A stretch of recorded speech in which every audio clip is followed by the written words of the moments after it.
What is up, blockchain gang? This is the Daniel Drakey Show, where nearly 10,000 pedantic players and hoes are getting pimped and hosed by the philosophical man. In today's video, we're going to cover all of the reasons why you are not earning nearly as much as you may think you are or should be. Now, my opinion has not changed. I still love the concept of blockchain games and play to earn, so please understand that every criticism that I am about to levy, every concept that I am about to challenge, and every toe that I might step on in this video is done so out of love. Although I don't love the state that play to earn gaming is currently in, I do love the idea of what it may become, and only through experiencing it firsthand over the past year have I come to this realization. In my opinion, this is all due to inflation, microtransactions, preferential monetization, selective game genre development, investment cliffs, insider trading, marketing, airdrops, ICOs, overcomplexity, exchanges, high fees, burning dependency, poor design, poor customer service, and a lack of security. Don't worry, because we're going to tackle each and every single one of these today. Or don't you know? That's the sound of the man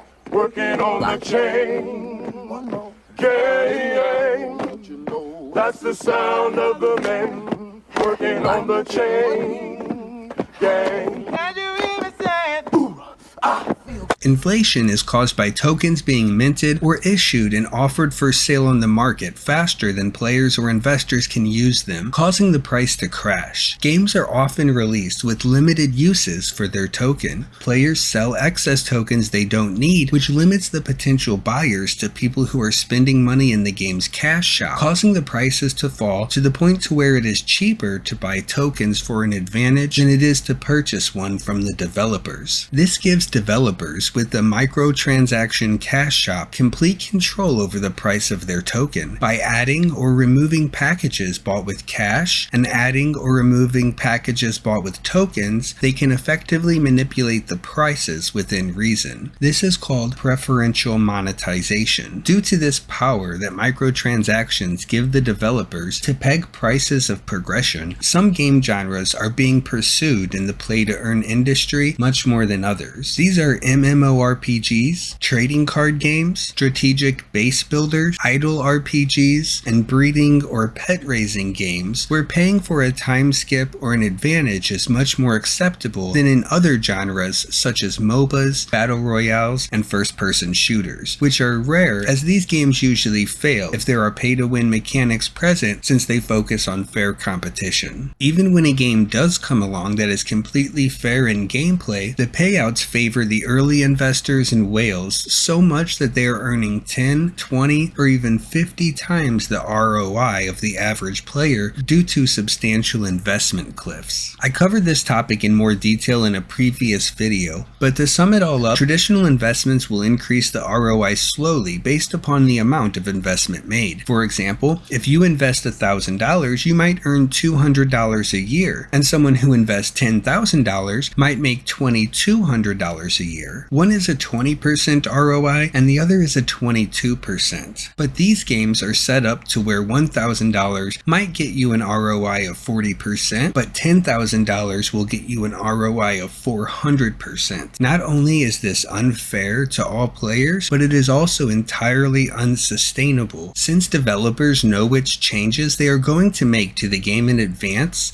and they know approximately what it will do to the price. They are allowed to make large, unannounced purchases or sales of the tokens they hold over time with this information to make sure they profit the most from each update. This profit comes from both players and investors. This is known as insider trading on Wall Street and happens all the time with American politicians. The highest I have ever seen a project's promise of earnings to the players is about 80%. This is terrible, as most government agencies operate with an administrative budget of of 2 to 12%, and they are constantly accused of being inefficient. This is a lie though, because usually out of that 80% comes all of the market fees for customers to transact with each other, as well as other DeFi earnings such as staking. Out of the 20 to 40% of total tokens that are not for the players, much of that is spent on marketing, development costs, and profit. Paying influencers their token in order to get other people to invest in their project is an easy way to get free advertising, because it doesn't cost the developers anything. All of the marketing is coming from the players and investors, and these people cash out while the price is usually at the highest by selling to players, and the players don't cash out until the token has already lost the majority of its value. So you could say that this 20 to 40% is probably more like 60 to 80% of the total pie. They are just cutting it up into smaller slices, so it seems like you're getting the same amount. I know that most of the time these tokens are locked up for a period of time, but the tokens become unlocked much faster than players can earn them themselves in the game.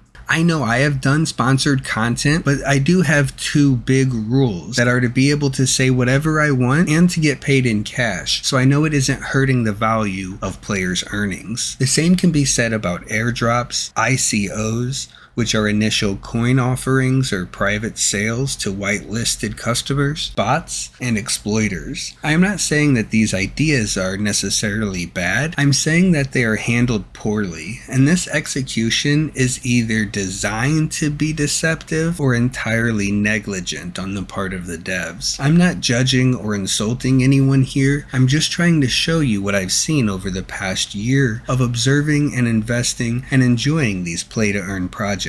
Now, I'm not the smartest person at anything, and I never claim to be. However, I operate under the assumption that if you are the smartest person, you should be able to find a way to explain what you're good at to anyone, even the dumbest person alive, so that even they can understand it. These smart contracts, formulas, and distribution schemes are entirely more complex than they have to be in order to be functional. They are great at explaining what these functions do or what they're designed to prevent, but they never explain why they go to such great lengths to complicate something 10 times more than it seemingly has to be, while still being inefficient at handling scaling, inflation, or security. Even if you couldn't explain it to me, I wouldn't really care as long as it worked. But since it's not working and you can't explain it to me, it makes me start to believe that you are full of shit and just trying to confuse me in order to hide that fact. If not, then why'd you have to go and make things so complicated? I see the way you're acting like you're some kind of pro at these math equations. Math's like this, where you form hypothesis with intelligence and it all makes sense. But now it seems kind of probably like you faked it. No.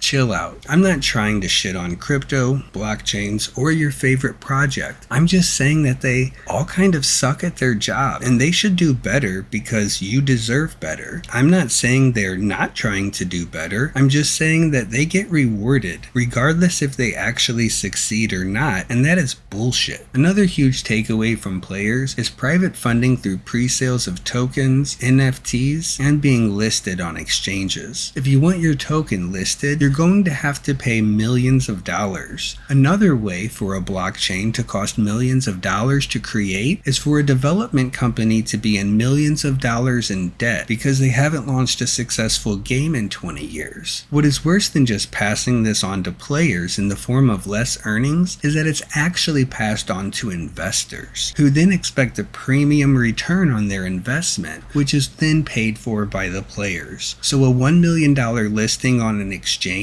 might end up costing the players $3 million of their potential earnings after interest. Does having the token listed on an exchange really help end users that much? Or does it help token holders of the exchange's native token now that people are forced to use it? As well as another $3 million has been taken from the game economy and injected into the exchange economy and investors' wallets. When you buy something with a debit or credit card, there's a transaction fee for that. Usually typically paid for by the retailer. It's something like 25 cents and 1.2% of the total price, but this varies with different card companies. The point of the blockchain, other than personal ownership of transferable digital assets, should be secure transactions that are fast and free, or nearly free. Fees are normally expanded to be many more times the cost it takes to maintain the blockchain itself, and these collected fees are usually pocketed, burned, or used for the growth of the blockchain. Regardless, they are not going back to the players. The next topic I call burning dependency. Developers believe that their players will balance out token or NFT economy of their own free will by voluntarily burning a portion of their income in exchange for more progress. An economy cannot be based on people lighting barrels of money on fire to preserve the integrity of the currency, unless they're doing so by force. However, NFTs with limited durability or uses are defeating the entire purpose of NFTs, because if you buy something that will expire or that you have to burn for no reason other than to secure its worth, is it actually worth anything at all? How would you feel about buying a computer with a small bomb in it that will self-destruct in 3 years because that will help preserve the value of all computers? Yeah,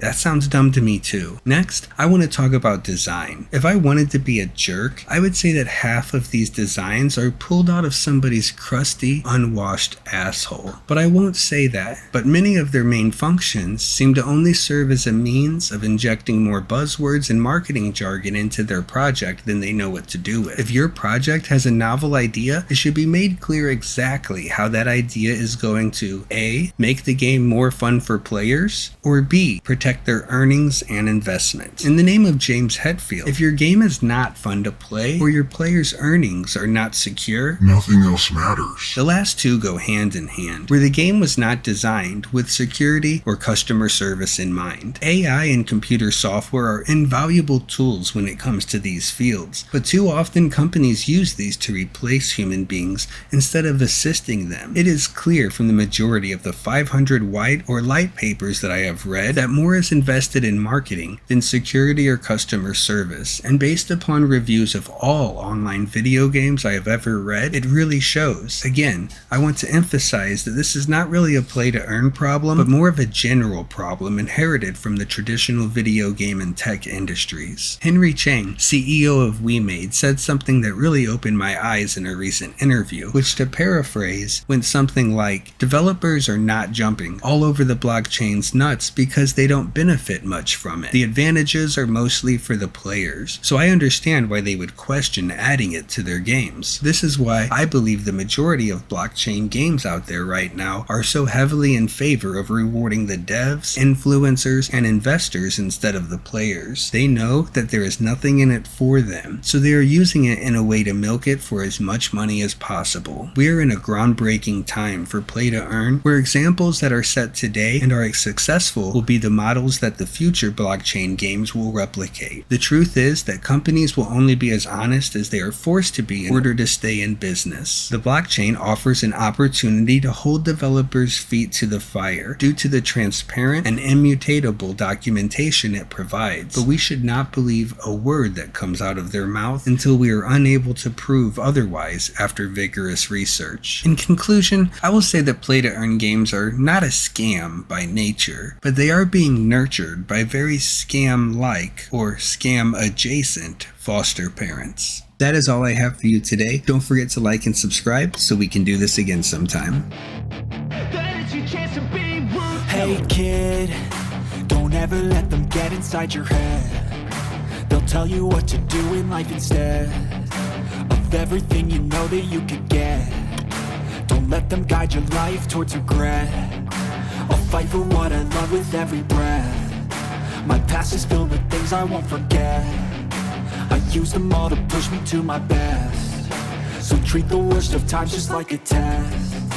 If only I could go back in time, I'd tell myself that everything will end up alright. Just push yourself, test yourself, figure out what you like, and find your limits, don't be rigid, always work towards a prime. Surround yourself with open minds, people can change your life. A few friends with intent can help you feel alive. Find a passion, take some action, and with a little time, just be patient, make a statement, try to enjoy your life. They'll try to kick you while you're down, they wanna rise up while you drown. They wanna fill your head with doubt. They're silently scared that you'll figure it out. I'll make it look like I'm losing, won't bother hiding my bruises. And when they finally think you're wounded, then it's your chance to be ruthless.